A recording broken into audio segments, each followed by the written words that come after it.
So how to maintain your mental health through the festive period? Well, it's a turbulent time. People with depressed feelings are possibly going to feel even more isolated during the festive period. It's kind of heightened by the fact that everybody else is having a good time, right? So you need to take account of that and think, what can you do?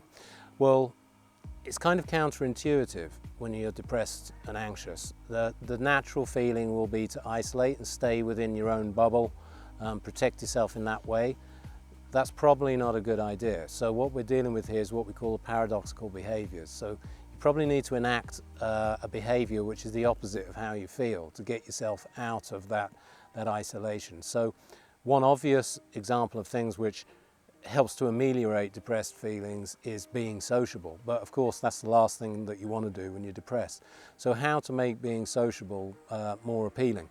One good way is to think, how can I be of service? How can I help another person? Because that is more or less guaranteed to make you feel better, because you're taking yourself out of self. So the worst thing when you're depressed is to get stuck in self. So what do? You take account of somebody else, take responsibility for somebody else. So there must be someone in the community, perhaps the family or extended family, an older person, a person who's lonely at that time of year. So perhaps you could go and visit them, perhaps you could phone them. When we concern ourselves with others, it gives us a bit of respite to our own feelings. Another thing that you can do is, which is well documented for being useful for people with depression and anxiety to some extent, is physical activity.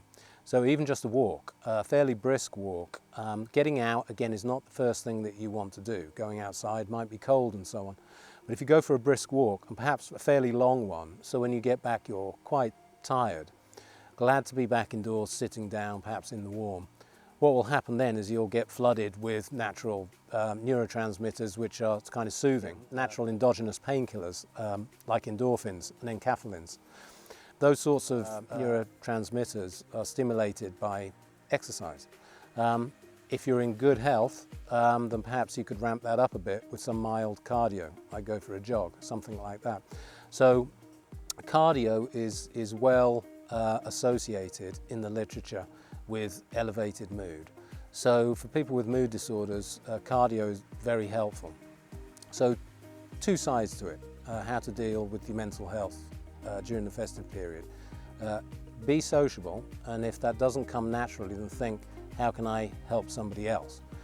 And engage physical activity, whether that's walking or running, or indeed even something more adventurous like going for a New Year's swim if you're really outdoors kind of person.